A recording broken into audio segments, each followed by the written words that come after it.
এর আগের ক্লাসে হচ্ছে আমরা ত্রিকোণমিতির হচ্ছে 4টা শর্টকাট দেখিয়েছিলাম। আজকে হচ্ছে আমাদের ত্রিকোণমিতির 5 নম্বর শর্টকাট, যেখানে হচ্ছে কোণের মান জানা থাকলে বাহুগুলা কীভাবে আমরা বের করে ফেলতে পারবো।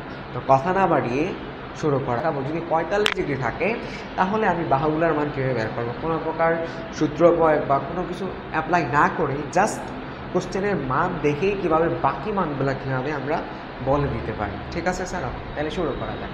এখানে যদি দেখো 45 ডিগ্রি দেওয়া আছে, কত দেখো কোশ্চেনের মধ্যে দেখা কোথাও 45 ডিগ্রি দেওয়া আছে আর কোনো একটা বাহুর মান দেওয়া আছে।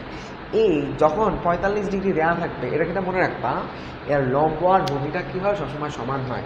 তাহলে তোমার কি হয় বলো, লম্ব ইকুয়াল হচ্ছে কি ভূমি। তার মানে যে কোনো একটাকে তুমি মান ধরতে পারো, লম্ব ইকুয়াল হয় ভূমি হয়। আর অতিভুজটা কি হয়, অতিভুজটা হয় এই লম্ব অথবা ভূমির মানের সাথে, লম্ব বা ভূমি এটাকে তুমি মান ধরতে পারো।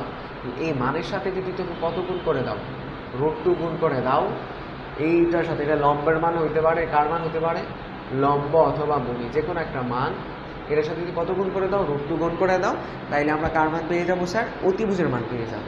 তাহলে এখানে একটা জিনিস খেয়াল করো, এখানে কোণের মান 45 ডিগ্রি আর এখানে দেওয়া আছে কার মান, লম্বর মান। তাহলে এখন ডিসির মান চাইছে, কার মান চাইছে, ভূমি। তাহলে এটার ক্ষেত্রে আমরা কি জানি, 45 ডিগ্রির ক্ষেত্রে লম্ব ইকুয়াল ভূমি হয়। তাই এটা যদি 30 ডিগ্রি হয় তাহলে এটা কত, 30 ডিগ্রি, শেষ, ক্যালকুলেশন শেষ। এবার এদিকে তাকাও, এখানে 45 ডিগ্রি দেওয়া আছে কার মান, অতিভুজের মান 18 দেওয়া আছে। তাইলে আমি এ বি আর বিসি কী হবে, এটা একদম ইজি। তাহলে আমরা কি জানি অতিভুজের মানটা কী হয়, লম্ব অথবা ভূমির মানের √2 গুণ। তাহলে শুধু যদি আমি বের করতে চাই লম্ব অথবা ভূমির মান, তো এটার সাথে √2 গুণ আকারে আছে, এই পাশে গেলে কী হবে, ভাগ আকারে।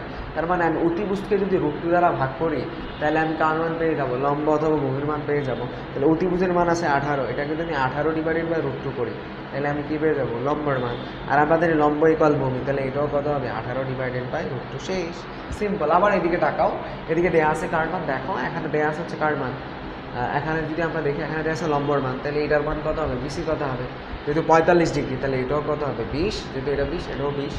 আর এটা কত হবে, এটার সাথে জাস্ট কত গুণ হবে, √2 গুণ হবে, শেষ, 20 √2। এবার এদিকে তাকাই, এখানে দেওয়া আছে 12, এখানে 45 ডিগ্রি, তার মানে অতিভুজের মান দেওয়া আছে। তাইলে এখানে দেওয়াল মানে এই লম্বটা কত হবে, 12 ডিভাইডেড বাই কত, √2। আর এটাও কত হবে, 12 ডিভাইডেড বাই √2, শেষ।